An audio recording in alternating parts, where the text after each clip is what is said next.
2025 లేదా 26లో డిగ్రీ లేదా బీటెక్ చదివారా? సాఫ్ట్‌వేర్ జాబ్ కోసం ఎదురు చూస్తున్నారా? అయితే కోడ్ జ్ఞాన్ 100 డేస్ కోర్సులో చేరండి. జాబ్ సాధించండి.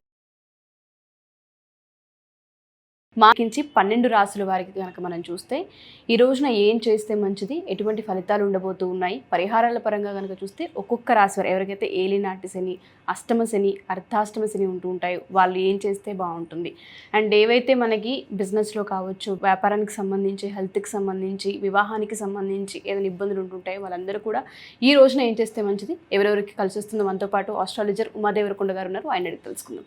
నమస్తే ఉమా గారు. నమస్తే అమ్మా. శని త్రయోదశి అనేది ప్రత్యేకం.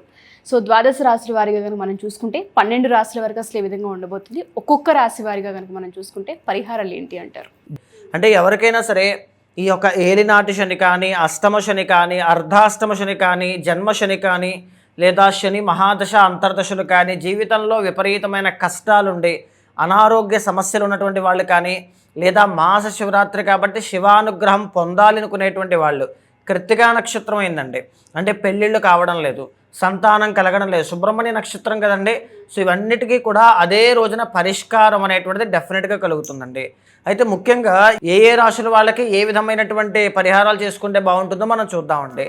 ముఖ్యంగా మేషరాశి వాళ్ళకి మనం తీసుకుంటే అమ్మా, వీళ్ళకి 12వ స్థానంలో శని నడుస్తూ ఉన్నారు, గురుబలము అనేటువంటిది లేదు. 4వ స్థానంలో గురుడు ఉన్నారు కాబట్టి గురుబలం లేదు. పంచమ స్థానంలో కేతు ఉన్నారు. సో ముఖ్యంగా మేషరాశి వాళ్ళకి డబ్బు నిలబడట్లేదు.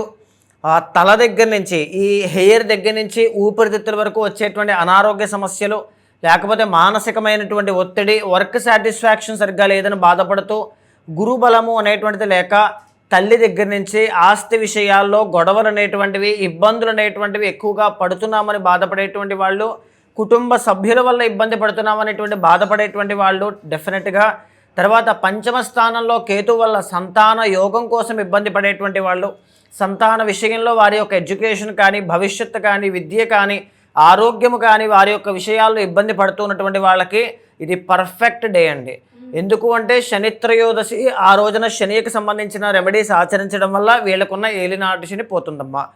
సాయంత్రం మాస శివరాత్రి ఈ గురుబలం పెరగడానికి, శివానుగ్రహం పొందడానికి అభిషేకము కానీ, శివ దర్శనం చేసుకోవడం వల్ల కానీ గురుబలం పెరుగుతుందండి.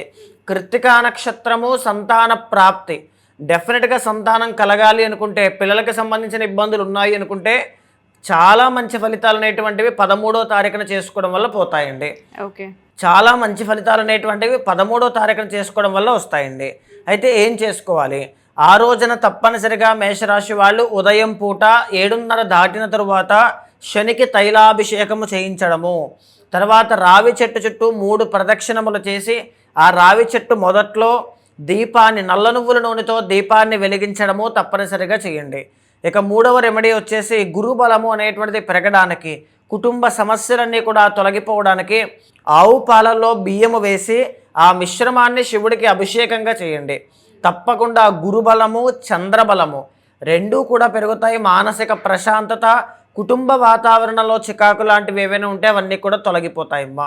తర్వాత సంతాన విషయంలో ఇబ్బందులు ఏవైనా ఉంటే కనుక ఆ రోజున కృత్తికా నక్షత్రము కాబట్టి సుబ్రహ్మణ్య దర్శనము చేయడము, తర్వాత సుబ్రహ్మణ్య స్వామి వారికి అభిషేకము చేయడము, లేదా సుబ్రహ్మణ్య స్వామి వారికి ఎర్ర మందార పుష్పాలతో మాల అలంకరణగా ఆయనకి సమర్పించడం లాంటివి చేయడం వల్ల మేషరాశి వాళ్ళకు ఉన్నటువంటి శని దోషము పోతుంది, గురుబలం పెరుగుతుంది. కేతుగ్రహ బాధ నుంచి బయటికి రావడం వల్ల పిల్లల విషయంలో పడేటువంటి ఇబ్బందులు ప్రతి దాని నుంచి కూడా మీరు బయటపడతారమ్మా. ఓకే, సో తప్పకుండా ఉమా గారు, ప్రత్యేకించి మేషరాశి వారికి మాత్రం కనుక చూస్తే హెల్త్ విషయంలో చాలా పెద్ద కలిసి వచ్చే అవకాశం ఉందని చెప్పొచ్చు ఈరోజు. సో అలాగే వృషభ రాశి వారికి కనుక మనం చూసుకుంటే ఈ ప్రత్యేకమైన రోజు వీళ్ళు ఏం చేస్తే మంచిది అంటారు?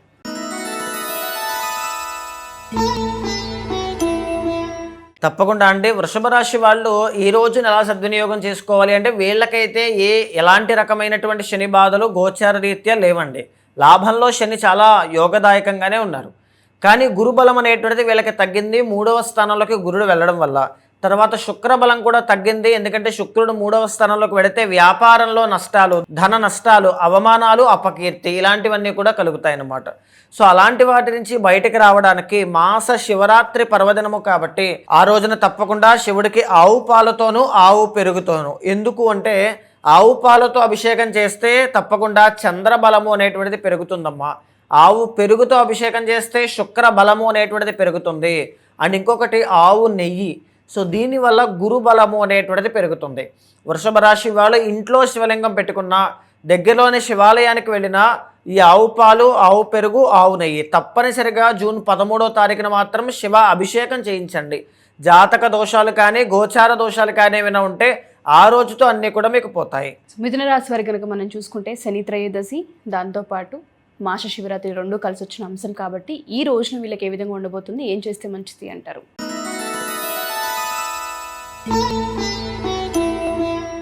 మిథున రాశి వాళ్ళకి మనం తీసుకుంటే కనుక గురు బలము అనేటువంటిది ఆల్రెడీ వీళ్ళకి పెరిగిందమ్మా. శుక్ర బలము కూడా జూన్ 8వ తారీఖు తర్వాత నుంచి పెరిగింది. కానీ కంటక శని కావచ్చు, తరువాత 9వ స్థానంలో రాహు కావచ్చు, దోషప్రదంగా ఉన్నారు. చాలా వీడియోస్లో మనం చెప్పుకున్నప్పుడు మిథున రాశి వాళ్ళకి అన్నీ బాగున్నాయి, కానీ శని రాహులు మాత్రము బాగాలేదు. వాళ్ళ కోసం చాలా జాగ్రత్తగా ఉండాలి, చాలా జాగ్రత్తలు తీసుకోవాలి అని చాలా సందర్భాల్లో చెప్పుకున్నామండి. సో అలాంటి విషయానికై శని రాహుల యొక్క దోషము పోవాలి అంటే ఇలాంటి శని త్రయోదశి ఘడియలు అనేటువంటివి అత్యంత గొప్పవైనటువంటివండి. అయితే ఈ రోజున చేయాల్సింది ఏంటి అంటే, ఎవరైనా సరే మిథున రాశి వాళ్ళు, మా ఇంట్లో ఉన్నటువంటి వాళ్ళకి మిథున రాశి వాళ్ళకి అనారోగ్య సమస్యలు తీవ్రంగా ఉన్నాయి, లేదా మంచం మీద ఉన్నారు, వెంటిలేటర్ మీద ఉన్నారు, ఆక్సిజన్ పెట్టారు, ఇలాంటి దీర్ఘమైనటువంటి అనారోగ్య సమస్యలు ఉంటే కనుక నల్ల నువ్వుల నూనెతో ఆ రోజున శివుడికి అభిషేకం చేస్తే అపమృత్యు గండాలు కానీ అపమృత్యు దోషాలు కానీ పోతాయండి. చాలా గొప్పదమ్మా ఇది. తర్వాత శని దోషము అనేటువంటిది పోవడానికి తప్పకుండా ఆ రోజునే ఈ యొక్క శనికి తైలాభిషేకం చేయించడం ఒకటి. శంకు పువ్వులు అంటారండి, నీలము రంగు పుష్పాలు ఉంటాయి, ఆ నీలము రంగు పుష్పాలతో స్వామిని అర్చించడం, తెల్ల జిల్లేడు పుష్పాలతో స్వామిని శివుణ్ణి పూజించడం లాంటివి చేయడం వల్ల శని దోషమంతా కూడా తొలగిపోతుంది, రాహుగ్రహ బాధలు కూడా తొలగిపోతాయి. ఒకవేళ మీరు ఏదైనా చేయగలిగితే మిథున రాశి వాళ్ళకి తప్పకుండా చేయాల్సిన రెమెడీ అంటే 13వ తారీఖున నల్ల కుక్కకి ఆహారం తినిపించాలి. శని రాహువుల యొక్క బాధలు డెఫినెట్గా మిమ్మల్ని వదిలేసి వెళ్ళిపోతాయి. అదే కాకుండా రాహు యొక్క బాధలు పోవాలి అంటే అదే మాస శివరాత్రి రోజు సాయంత్రం వేళ ఇంట్లో లలితా సహస్రనామ పారాయణ చదువుతూ కానీ వింటూ కానీ అమ్మవారికి దుర్గాదేవికి కానీ లలితాదేవికి కానీ కుంకుమార్చన చేసి ఆ కుంకుమని ధరించడం వల్ల ఎవరికైతే రాహుగ్రహ బాధలు ఉన్నాయో వాళ్ళకి అవన్నీ కూడా తొలగిపోతాయమ్మా. తప్పకుండా ఉమాగారు. కర్కాటక రాశి వారికి కనుక మనం చూసుకుంటే శని త్రయోదశి, మాస శివరాత్రి. సో ఈ 13వ తారీఖున ప్రత్యేకించి ఈ రాశి వారికి ఎటువంటి ఫలితాలు ఇవ్వబోతున్నారు అంటారు? ప్రత్యేకించి శని రాహుకు సంబంధించి ఎవరైతే ఇబ్బంది పడుతూ ఉన్నారో వాళ్ళలో ఈ కర్కాటక రాశి వారు ఉన్నారా? శాంతి పరిహారం ఏంటి అంటారు?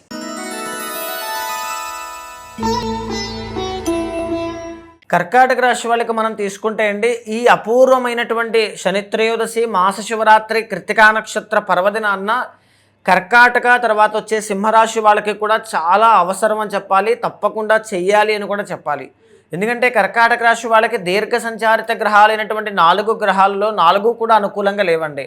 అష్టమంలో ఉన్నటువంటి రాహు కానీ, ద్వితీయంలో ఉన్నటువంటి కేతు కానీ, భాగ్యంలో ఉన్నటువంటి శని కానీ, తర్వాత ఇప్పుడు జన్మల్లోకి వచ్చినటువంటి గురుడు కానీ అనుకూలంగా లేని పరిస్థితుల్లో వీళ్ళకి మెరిటల్ లైఫ్ ఇష్యూస్ కావచ్చు, లేకపోతే మానసికమైనటువంటి ఒత్తిడి కావచ్చు, ధన ఆదాయము సరిపోకపోవడం కానీ, ఎంత ప్రయత్నం చేసినా పై అధికారుల దగ్గర నుంచి ఒత్తిడి ఒడిదుడుకులే తప్ప ఎక్కడా కూడా ఇది కలిసి రాకపోవడం కానీ ఇలాంటివి జరిగే తరుణంలో ఈ శని త్రయోదశి మాస శివరాత్రి పర్వదినాన తప్పనిసరిగా శివుడికి మహన్యాసపూర్వక ఏకాదశ రుద్రాభిషేకం చేయించండి. ఎందుకంటే నార్మల్గా అన్ని రాశుల వాళ్ళకి చేసే విధంగా మీరు ఒక పదార్థంతోనో ఒక ద్రవ్యంతోనో శివుడికి అభిషేకం చేస్తే ఆ బలము అనేటువంటిది సరిపోదు. ఏకాదశ రుద్రాభిషేకము తప్పనిసరిగా ఆ ఒక్కరోజు జరిపించండి, మీ లైఫ్లో పాజిటివిటీ అనేటువంటిది కనబడుతుంది. అయితే బాగా గుర్తుపెట్టుకోండి, ఆ అభిషేకంలోకి వినియోగించే ద్రవ్యంలో ప్రతిదీ కూడా మీ చేతుల మీదే మీరు సంపాదించిన డబ్బుతోనే చేసేదై ఉండాలి. తర్వాత విభూతి జలంతోనూ, తర్వాత గంధము కలిపినటువంటి జలంతోనూ కూడా శివుడికి అభిషేకం చేయడం వల్ల ఐశ్వర్యము అనేటువంటిది పడుతుంది. అంటే ఎప్పుడైనా సరే మానసిక ప్రశాంతత ఉండాలి. డబ్బులు కోటాను కోట్లున్నా ప్రశాంతత లేదు, నిద్ర లేదు అనుకునేటువంటి వాళ్ళకి, ఎస్పెషల్లీ కర్కాటక వృశ్చిక రాశి వాళ్ళకి ఈ విభూతి జలము అనేటువంటిది చెప్పబడి ఉందండి. అంటే వాళ్ళకి ఆ విభూతి కలిపిన జలంతో చేయడం వల్ల ఆ ప్రశాంతత అనేటువంటిది కలుగుతుంది, ఆ ఐశ్వర్యము, ఆ డిటాచ్మెంట్, ఆ జ్ఞానము, చైతన్యము అన్నీ కూడా కలుగుతాయి అమ్మా. తప్పకుండా ఉమాగారు. సో సింహరాశి వారి కనుక మనం చూసుకుంటే శని త్రయోదశి, దాంతోపాటు మహాశివరాత్రి ఈ ప్రత్యేకమైన రోజున ఈ రాశి వారు ఏం చేస్తే మంచిది అంటారు? వీళ్ళకి ఏవైతే కొన్ని దోషాలు ఉంటూ ఉంటాయి వాటి నుంచి బయటపడాలి అంటే ఈరోజు ఏ విధంగా హెల్ప్ అవుతుంది అంటారు వారికి? తప్పకుండా అండి. జూన్ 13వ తారీఖు ఏదైతే ఈ శని త్రయోదశి అనేటువంటిది ఉందో అమ్మా, అది సింహరాశి వాళ్ళకు ఉన్నటువంటి అష్టమ శని యొక్క దోషాన్ని తొలగించగలదు. ద్వాదశ స్థానంలో గురు దోషాన్ని తొలగించగలదు. సప్తమంలో రాహు కానీ జన్మంలో కేతు కానీ ఉన్నటువంటి దీర్ఘ సంచారిత గ్రహ దోషాలన్నింటినీ కూడా ఆ ఒక్కరోజే మొత్తం క్లియర్ చేయగలదండి. ఎందుకో చెప్తాను వినండి. అష్టమ శని, శని త్రయోదశి కాబట్టి శని దోషాలు తొలగిపోతాయి. శివుడికి నల్ల నువ్వుల నూనెతో అభిషేకం చేయండి. చాలా దేవాలయాల్లో, చాలా శివాలయాల్లో ఈ నల్ల నువ్వుల నూనెతో శివుడికి అభిషేకం చెయ్యరు. మీరు రిక్వెస్ట్ చేసుకోవడమే తప్ప చెయ్యరు. నల్ల నువ్వుల నూనెతో శివుడికి అభిషేకం చేయడం వల్ల అపమృత్యు గండాలు, అష్టమ శని దోషాలు, వాహన ప్రమాదాలు, గాయాలు, సర్జరీస్, ఆరోగ్య సమస్యలు ఇలాంటివి ఏవైనా ఉంటే అవన్నీ కూడా తొలగిపోతాయని చెప్పి శాస్త్రం అండి. రెండోది ఏంటి అంటే ఆ రోజున కృత్తికా నక్షత్రం కదమ్మా. సింహరాశి వాళ్ళకి చూడండి 7వ స్థానంలో రాహు ఉన్నారు. 7 ఇండికేట్స్ ఏంటి అంటే స్పౌస్ అనమాట, మెరిటల్ లైఫ్. సో మెరిటల్ లైఫ్లో సింహరాశి వాళ్ళకి ప్రాబ్లమ్స్ కనబడుతూ ఉన్నాయి, కన్ఫ్యూజన్స్ కనబడుతూ ఉన్నాయి, ఏం చేయాలో తెలియని డైలమా పొజిషన్లో ఉన్నారు. మానసిక ప్రశాంతత కానీ ఇలాంటివి కనబడుతూ ఉన్నాయి. రాహు అనేటువంటి ఆయన ఎప్పుడూ కూడా ఒక చోట నిలబడరండి. సో ఇదేంటి అంటే ఇల్యూషన్స్, కన్ఫ్యూజన్స్ ఇలాంటివి చాలా ఎక్కువగా ఇస్తూ ఉంటారు బిజినెస్ లైఫ్లో కూడా. సో ఈ సింహరాశి వాళ్ళు తప్పనిసరిగా కృత్తికా నక్షత్రము కాబట్టి ఆ రోజున సుబ్రహ్మణ్య స్వామి వారికి ఆవు పాలతో అభిషేకం చేసి ఎర్రని వస్త్రాన్ని సమర్పించి చెమ్మిలి నైవేద్యంగా సమర్పించండి. దానివల్ల మీకున్నటువంటి మెరిటల్ లైఫ్ ప్రాబ్లమ్స్ కానీ, పెళ్ళి అవ్వడం లేదు అనేటువంటి బాధ కానీ తప్పనిసరిగా తొలగిపోతుంది.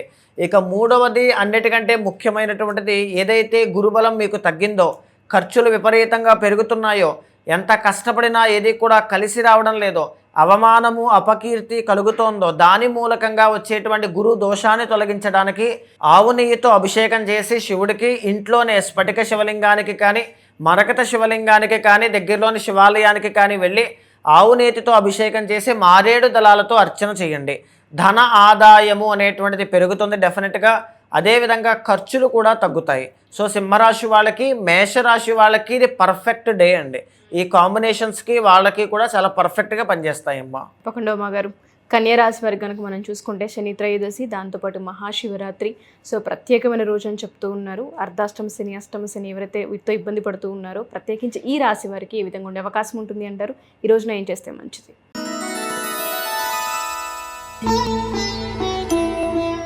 తప్పకుండా అండి. కన్యారాశి వాళ్ళకి మనం తీసుకుంటే గోచార రీత్యా ఎలాంటి గ్రహ బాధలు కానీ ఇప్పుడు లేవండి. సో ఈ యొక్క శని త్రయోదశి కానీ, మాస శివరాత్రి కానీ, కృత్తికా నక్షత్ర పర్వదినాన్ని కానీ వీళ్ళు ప్రత్యేకించి చేయాల్సినటువంటి రెమెడీస్ మాత్రం ఏమీ లేవమ్మా. ఒకవేళ వీళ్ళ యొక్క వ్యక్తిగత జాతకంలో శని ప్రభావము కానీ, గురు ప్రభావము కానీ, శుక్ర ప్రభావము కానీ ఏదైనా ఇబ్బంది కనబడుతూ ఉంటే, ఒకవేళ మీ జాతకంలో శని 6, 8, 12 స్థానాల్లో ఉంటే న్యాయపరమైన చిక్కులు ఉంటాయి, మ్యారిటల్ లైఫ్లో ప్రాబ్లమ్స్ ఉంటాయి, పెళ్ళయిన తర్వాత కలిసి రాదు, ఆ మోసాలు అనేటువంటివి ఎక్కువగా ఉంటాయి, ఇలా అనేక రకాల ఒత్తిడి, అవమానాలు లాంటివి కనబడతాయి. సో అలాంటివి ఏవైనా ఉంటే దానికి సంబంధించిన రెమెడీస్ చేయండి తప్ప సో గోచార రీత్యా అయితే ఇప్పుడున్న పొజిషన్లో ఏది కూడా అవసరం లేదండి. తప్పకుండా అమ్మగారు. తులారాశి వారి కనుక మనం చూసుకుంటే ఈ రోజున ప్రత్యేకించి అంటే మాస శివరాత్రి, దాంతోపాటు శని త్రయోదశి అని చెప్తూ ఉన్నాము. ఏం చేస్తే మంచిది అంటారు? కలిసి వచ్చే అంశం ఏంటి వీళ్ళకి?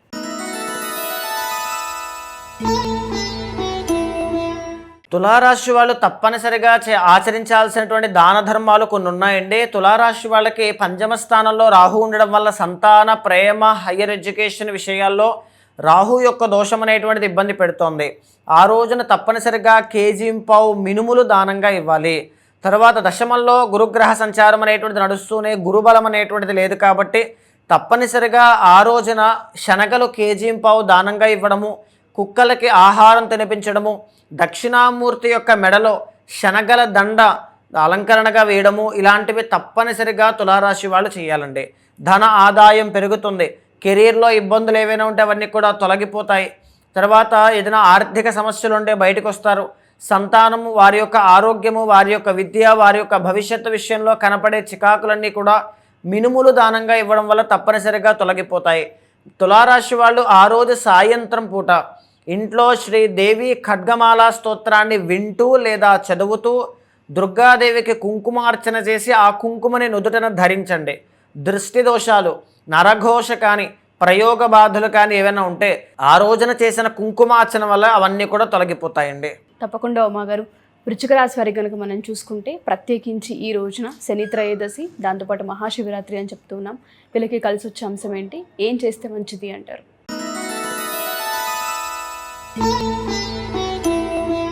తప్పనిసరిగా అండి, ఆ రోజు శనివారం నాడు రాహుకాలం అనేటువంటిది చూసుకుని, ఆ రాహుకాలంలో వృశ్చిక రాశి వాళ్ళకు ఉన్నటువంటి కుటుంబ దోషము, ఎందుకంటే 4వ స్థానంలో రాహు ఉన్నారు కాబట్టి ఏకైక దోషం ఏదైతే ఉందో మీకు ఆ కుటుంబ దోషానికి నివారణకై రాహుకాలంలో మినుములు దానంగా ఇవ్వడము, 18 నిమ్మకాయలతో అమ్మవారికి అర్చన చేయడము, లేదా 18 నిమ్మకాయల డొప్పలు తీసుకుని వాటిలో దీపాన్ని వెలిగించి అమ్మవారికి చూపించడము, ఏదైనా పర్వాలేదండి.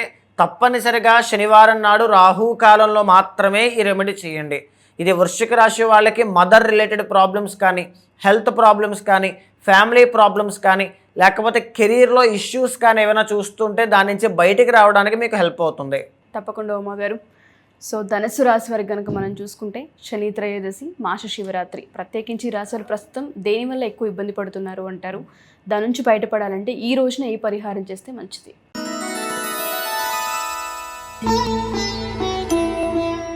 ధనుస్సు రాశి వాళ్ళకి మనం తీసుకుంటే అర్ధాష్టమ శని నడుస్తోంది. వీళ్ళకి శని త్రయోదశి అనేటువంటిది చాలా బాగా ఉపయోగపడుతుంది. గురు బలం అనేటువంటిది తగ్గింది. మాస శివరాత్రి పర్వదినాన కూడా వీళ్ళకి ఇది చాలా ఉపయోగపడుతుంది.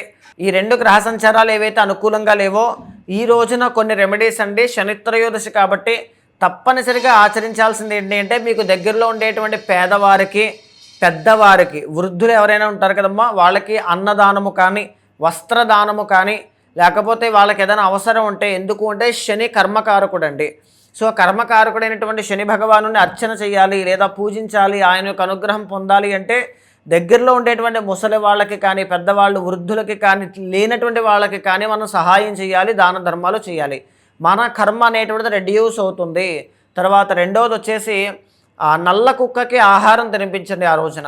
తప్పనిసరిగా ఇది మీకు బాగా పనిచేస్తుంది. మూడోది గురుబలము అనేటువంటిది మీకు తగ్గింది. గురుడు మీకు కర్కాటకంలోకి వెళ్ళడం వల్ల ఆర్థిక విషయాల్లో, కుటుంబ విషయాల్లో, గౌరవ మర్యాదల విషయంలో చికాకులు కానీ, కెరీర్లో ఒడిదుడుకులు కానీ, మీ మీద ఎన్నో రకాల ఎలిగేషన్స్ కానీ కనబడుతూ ఉంటాయి, అనారోగ్యముతో సహా. సో ఇవన్నీ కూడా తొలగిపోవాలి అనుకుంటే ఆ రోజున కుక్కలకి ఆహారం తినిపించడం, అది నల్ల కుక్కకైనా పర్వాలేదు, ఏ కుక్కకైనా పర్వాలేదు. ఎందుకంటే గురుబలము పెరుగుతుంది. నల్ల కుక్క వల్ల శని యొక్క బాధల నుంచి బయటకు వస్తారని చెప్పి శాస్త్రం అండి. తరువాత గోసేవ అనేటువంటిది చెయ్యండి. ఆవుకి శనగలు తినిపించడం కానీ, దక్షిణామూర్తి యొక్క శ్లోకాలు చదువుకోవడం కానీ, దగ్గరలోని శివాలయంలో ఏదైనా నందీశ్వరునికి అభిషేకం చేస్తున్నా లేదా శివుడికి అభిషేకం చేస్తున్నా అక్కడికి వెళ్ళి శివ పంచాక్షరి జపం చేయడం కానీ, ఇలాంటివి చేయండి. ధనుస్సు రాశి వాళ్ళకి చాలా తొందరగా ఆ 2 కూడా, ఏదైతే మీకు శని దోషము, గురు దోషము ఉందో 2 కూడా తొలగిపోతాయి. తప్పకుండా ఉమాగారు. మకర రాశి వారికి కనుక మనం చూసుకుంటే ప్రత్యేకించి వీరికి శని త్రయోదశి, మాస శివరాత్రి రోజున ఏం చేస్తే కలిసి వచ్చే అంశం ఉంటుంది అంటారు?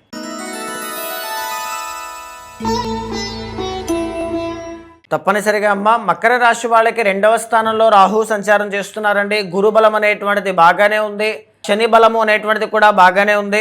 అష్టమంలో కేతువు బాగాలేదు, పైగా ఈ 7వ స్థానంలోకి ఎంటర్ అయినటువంటి శుక్రుడు బాగాలేదు. సో శుక్ర బలము కానీ, కేతు యొక్క బలము కానీ, రాహు యొక్క బలము కానీ పెరగాలి అంటే డెఫినెట్గా ఆ రోజున సుబ్రహ్మణ్య ఆరాధన చేయాలి. ఆడవాళ్ల వల్ల తగువులు, గొడవలు, ఇబ్బందులు, మానసికమైనటువంటి ఒత్తిడి జూలై 4వ తారీఖు వరకు మకర రాశి వాళ్ళకి ఉంది కాబట్టి ఆ రోజున తప్పనిసరిగా పార్వతీదేవికి కుంకుమార్చన చేయించడము కానీ, లేదా అమ్మవారికి ఏదైనా ఒక పుష్పమాల సమర్పించడము కానీ, లేదా సుబ్రహ్మణ్య స్వామి వారికి ఎర్రని వస్త్రము సమర్పించడం కానీ, లేదా ఆ రోజున శివ కళ్యాణము లాంటివి ఏమైనా చేయించడం కానీ చేయడం వల్ల ఈ మానసిక, శారీరక, వైవాహిక జీవితంలో ఏదైనా ప్రాబ్లమ్స్ ఏమైనా ఉంటే అవన్నీ కూడా తొలగిపోతాయమ్మా.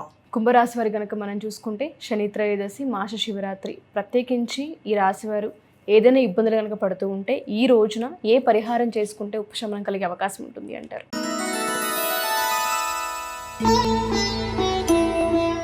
కుంభరాశి వాళ్ళకి అన్ని రాశుల వాళ్ళతోనూ మనం పోలిస్తే అండి, అందరికంటే తక్కువ గ్రహాలు ఫేవరబుల్గా ఉండేటువంటి రాశి ఎవరంటే కుంభరాశి అండి. ఎందుకంటే ఇప్పుడున్న పొజిషన్లో జూన్ 20వ తారీఖు వరకు మాత్రమే కుజుడి యొక్క బలం ఉందమ్మా. ఆ తర్వాత మిగతా ఏ గ్రహాల యొక్క బలము లేదు. ఆ కుజుడు కూడా 4వ స్థానంలోకి వెళ్ళిపోతారు. 2వ స్థానంలో శని, జన్మంలో రాహు, సప్తమంలో కేతువు, 6వ స్థానంలో గురుడు, 6వ స్థానంలో శుక్రుడు, 5వ స్థానంలో రవి, 5వ స్థానంలోనే బుధుడు. ఈ గ్రహాల యొక్క సంచారం అంతా కూడా కుంభరాశి వాళ్ళకి ప్రతికూలంగానే కనబడుతుంది. అనారోగ్యము కానీ, జాబు విషయంలో ఇబ్బందులు రావడం కానీ, శారీరకంగా కానీ, మానసికంగా కానీ, వైవాహిక జీవిత పరంగా కానీ, లేకపోతే వృత్తిపరంగా కానీ, వ్యవసాయ పరంగా కానీ, వ్యాపార పరంగా కానీ చికాకులు అనేటువంటివి పెరిగే అవకాశాలు, పనుల్లో ఆటంకాలు రావడం కానీ, వాహన ప్రమాదములు సంభవించడం కానీ జరిగే అవకాశాలు స్పష్టంగా ఉన్న పరిస్థితుల్లో ఈ శనిత్రయోదశి మాస శివరాత్రి యొక్క కలయిక అనేటువంటిది చాలా శక్తివంతంగా వాళ్ళకి పనిచేస్తుందండి. ఆ రోజున నార్మల్గా చేసేటువంటి పరిహారములు కుంభరాశి వాళ్ళకి పనిచేయవు. మహన్యాసపూర్వక ఏకాదశ రుద్రాభిషేకం చేయించండి. వైవాహిక జీవితంలో కానీ వివాహ సమస్యలు ఏవైనా ఉంటే ఆ రోజున సుబ్రహ్మణ్య కళ్యాణము చేయించండి. లేదు అనుకుంటే ఆ రోజున గురుబలం పెరగాలి, ఇంకా ఏదైనా విశేషంగా చెయ్యాలనుకుంటే కాళీమాత యొక్క హోమము, శ్రీరుద్ర హోమము, తర్వాత అత్యంత శక్తివంతమైనటువంటి తారాదేవి యొక్క హోమము, ఇవి కుంభరాశి వాళ్ళు తప్పనిసరిగా హోమాది క్రతువులు ఆచరించాలమ్మా. ఏ రాశి వాళ్ళకి హోమాది క్రతువులు మనం చెప్పుకోలేదండి. కుంభరాశి వాళ్ళకి మాత్రమే అది అవసరము, తప్పనిసరిగా అది చేయించుకోవడం వల్ల మిగతా గ్రహ సంచారాలన్నీ కూడా వీళ్ళకి ఫేవరబుల్గా మారుతాయండి. తప్పకుండా అమ్మగారు. మీనరాశి వారికి కనుక మనం చూసుకుంటే శని త్రయోదశి, దాంతోపాటు మాస శివరాత్రి, వీళ్ళకి కలిసి వచ్చే అంశం ఏంటి, ఏం చేస్తే బాగుంటుంది అంటారు?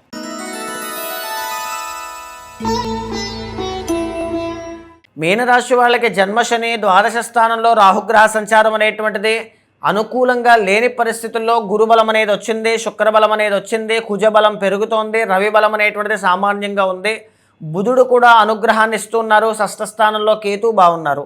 శని రాహుల యొక్క బలం అనేటువంటిది పెరగాలమ్మా. అనారోగ్య సమస్యలు కానీ, రాంగ్ ఇన్వెస్ట్మెంట్స్ కానీ, డబ్బుల చేతిలో నిలబడకపోవడం కానీ, కోపం విపరీతంగా పెరిగిపోవడం కానీ, డబ్బులన్నీ వృధాగా ఖర్చు అయిపోవడం కానీ, అపాత్ర దానం అనేటువంటిది వీళ్ళు ఎక్కువగా చేయడం కానీ ఎక్కువగా కనబడుతున్న తరుణంలో ఈ రాహు యొక్క ప్రభావం నుంచి బయటికి రావాలి అంటే చండీ హోమము అనేటువంటిది ఆ రోజున తప్పనిసరిగా చేయండి.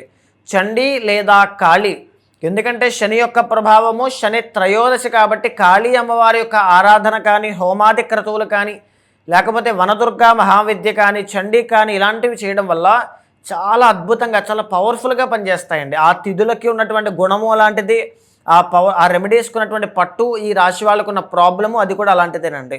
చండీ, కాళీ, వనదుర్గ ఈ మూడిట్లో ఏదైనా పర్వాలా, 3 చేస్తే ఇంకా బ్రహ్మాండం అండి. చేయించడం వల్ల డబ్బులు నిలబడతాయి.